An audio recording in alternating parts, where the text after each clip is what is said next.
America and Canada have the highest gun violence in the entire world, far exceeding than Ukraine or any war zone in the world. In fact, the number of people who died from gun violence in America is 3 times higher than in Ukraine.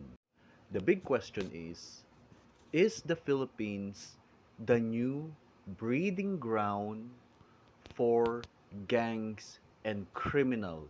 In other words, okay, our American colonizers wants us to be more like them. Why, you say? It's because that is how the American empire, or let's say the American government, control its population through descend violence, violence and disunity. Okay? Ito po ang pamamaraan ng Amerika para kontrolin po ang Pilipinas. Okay? Gagawa po siya ng more crime. Okay? More gang violence sa atin, guys. Ito po ang patunay para isipin po ninyo kung kakampi nyo ba talaga ang Amerika or mas magpa-profit ang Amerika sa chaos, kaguluhan at pagkarami ng krimen dito. In other words, the more crime and violence that the Philippines have, the more America or the American Empire control us.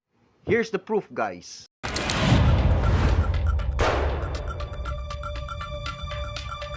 Since the 1980s, Punjabi gangs have been a part of Canada's underworld.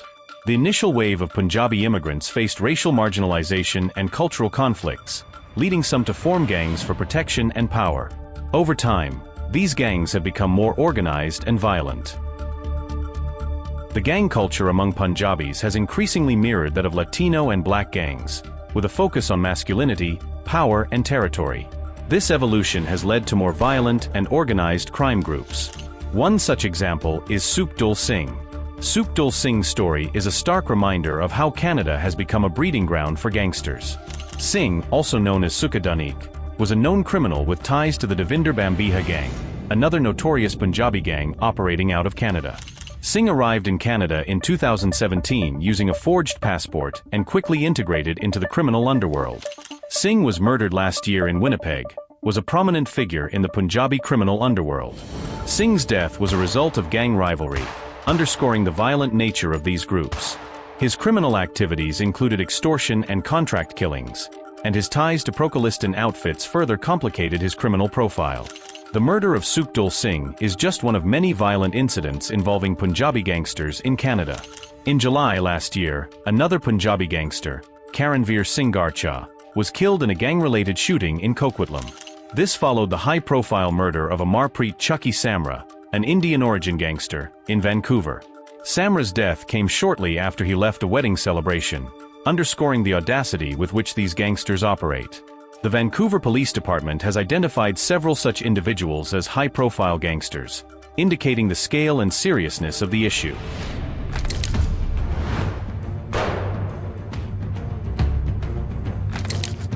So why has Canada become a haven for these gangs? The answer lies in a combination of factors: a large Punjabi diaspora, relatively relaxed immigration policies, and a cautious diplomatic stance towards India.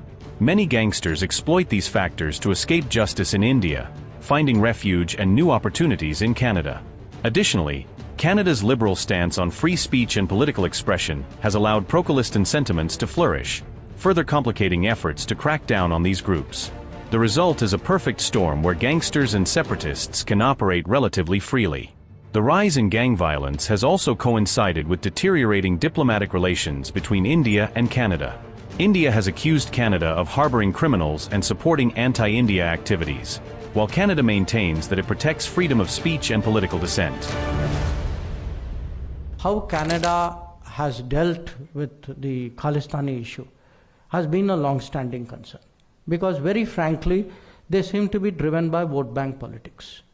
and their responses have all been, to the best of my understanding, actually constrained by what they regard as vote bank compulsions on them. We made it very clear, and I've done so sometimes even in public, which is that if there are activities which are permitted from Canada, which impinge on our sovereignty, territorial integrity, on our security, then we will have to respond. So it is something which is I would say, a continuing conversation with Canada, not always a satisfactory conversation, but it is something on which we have been very, very clear. And you can see that in many ways over the last few years it has impacted our ties.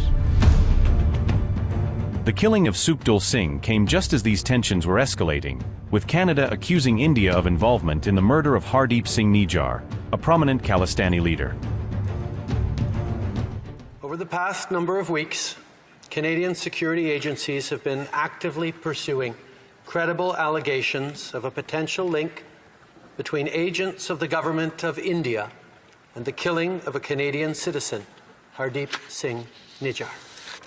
Any involvement of a foreign government in the killing of a Canadian citizen on Canadian soil is an unacceptable violation of our sovereignty. Canadian law enforcement agencies are now under intense scrutiny. They are being criticized for their handling of gang violence and their inability to curb the activities of these criminal elements. With no official statements yet on the recent shootings outside AP Dillon's house, questions are being raised about Canada's seriousness in addressing the growing gang problem.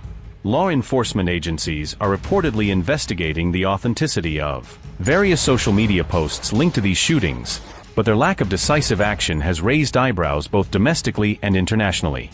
As gang violence continues to rise, Canada finds itself at a crossroads.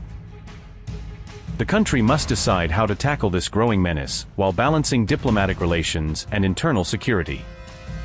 Will Canada crack down on these gangs and restore its peaceful reputation, or will it continue to be a safe haven for gangsters and criminals? Only time will tell.